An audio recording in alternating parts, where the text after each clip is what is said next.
The long journey to the 2011 ICC Cricket World Cup is finally over. Ireland, Canada, Kenya and the Netherlands took the 4 places that were up for grabs. And they now find themselves marching their way to the biggest stage a cricketer can perform on. We have, 8 or 10 of the crop from the last World Cup, plus a group of youngsters who are pushing them all the time, and within the next 2 years we'd have played hopefully 50-60 more games than we are now, and the experience will be there, and we take that into the World Cup, and wherever it's being played we try and at least go a little bit higher than we went in 2007. Ireland were the associate team that stood out at the last tournament. They qualified through to the Super 8s and in doing so beat Pakistan and Bangladesh. Knowing the benefits of reaching this far in a World Cup, they've set high standards for their team. There's no margin for error. We got to qualify for every World Cup from now on. I think it's non-negotiable as far as Ireland's concerned, both on the playing front and financially. I think the financial rewards now for finishing in the top 6 in this tournament are massive. And obviously if you get in the top 4 you get into the World Cup, so I think it's a non-negotiable as far as Cricket Ireland are concerned as qualifying for World Cups. Ireland have set the benchmark for all non-test playing nations. This has not been easy though. In the early days it was all about promoting the sport. In a rugby-dominated country there was a need to generate interest amongst local youngsters, sheer dedication putting them at the top of the associate pile.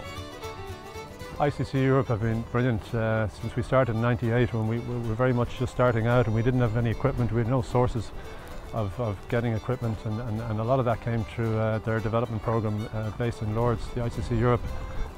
Just simple things like materials for schools, posters, equipment, and more recently we're able to send our better players to academies they hold in La Manga in the south of Spain, in Port Elizabeth in South Africa, and last year Mumbai in India. So getting away from the bottom level to participation level, more into the performance level, they've been very, very good. They now have a solid structure in place with extensive youth and women's programmes. The success of the senior men's side only part of the story. We have probably the largest team management support structure to any of the associates. We don't just have the normal manager, coach and physio. We have an assistant coach and video analyst, and we also have a strength and conditioning coach, which seem to be very, very important planks of making sure that our squad can professionalise as much as possible.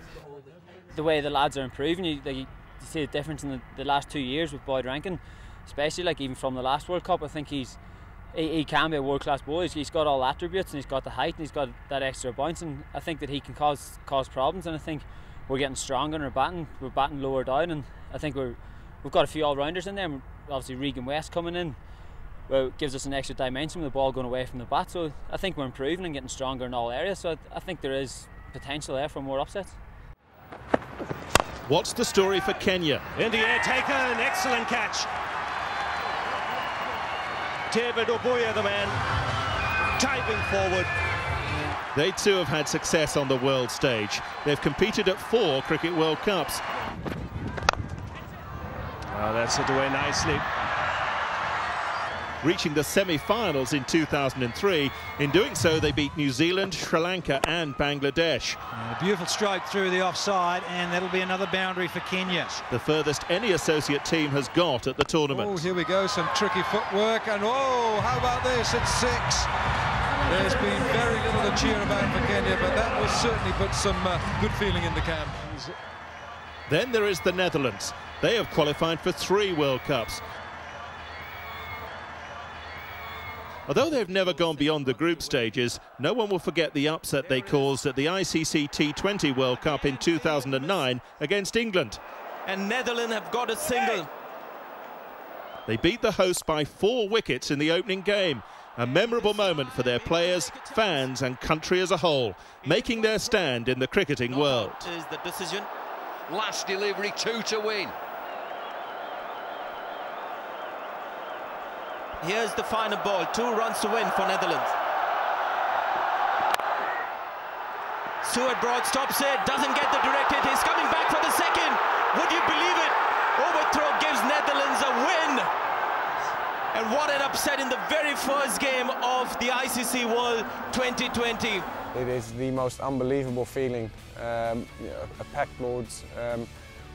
it's like, it was so unreal, really unreal feeling, and we just didn't know whether to laugh, cry, shout, just so many emotions at the same time. You beauties, Netherlands, you've played brilliant cricket here in this first game.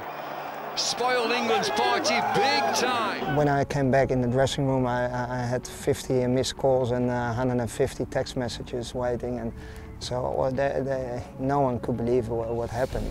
And lastly, Canada. They too have competed at 3 World Cups. Last time they showed some great play against England. Abdul Samad and Ashif Mullah putting on a partnership of 96, helping their team score a respectable total of 228. Although they've never made it past the group stages, they are one of the oldest associate teams to compete in a World Cup, going back to 1979.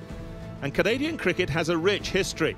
They played the first ever recorded international cricket game against the USA in 1844.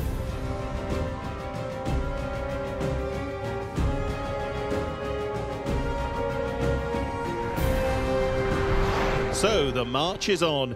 The 2011 ICC Cricket World Cup. These 4 associate teams will be facing the 10 best cricket-playing nations in the world. But tournaments with such importance can create pressure on all the players, particularly the full members who have everything to lose. The physical side of the game is only part of it.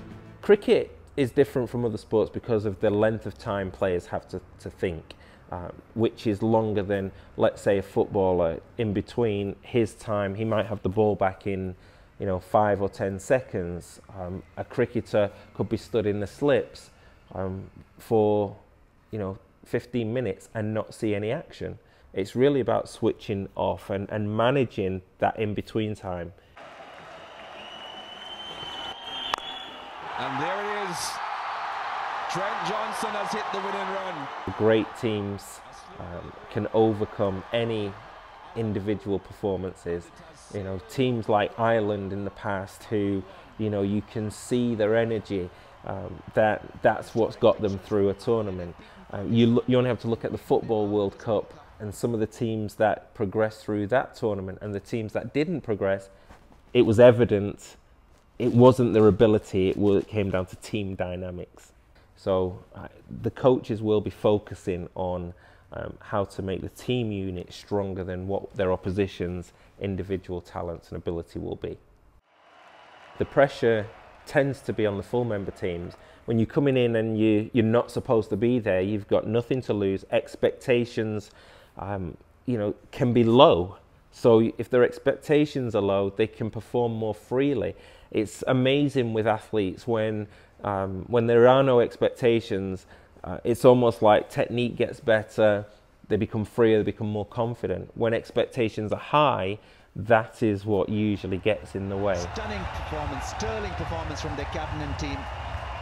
One of the key aspects the coaches of the associate teams will emphasize is the element of fun. And if you think of the teams like Ireland, like Kenya, they're going to have fun at any tournament. They'll play with a smile on their faces. They'll bring what their culture brings to it, which is, we're going to enjoy ourselves as well. Australia won the last tournament. It was their 3rd consecutive win, a cricket first. An associate team has yet to win a Cricket World Cup, but that doesn't mean it won't happen. Ireland and Kenya have reached the latter stages of the competition. There it is, there's the 100 for Ricky Ponting. The 2011 ICC Cricket World Cup will be the 10th tournament, and it will be hosted by 3 South Asian test-playing nations, India, Sri Lanka and Bangladesh. The gap between the associate members and the full members is closing, and who knows what will happen at the 2011 tournament. With nothing to lose, perhaps the underdogs have an advantage on the test-playing nations.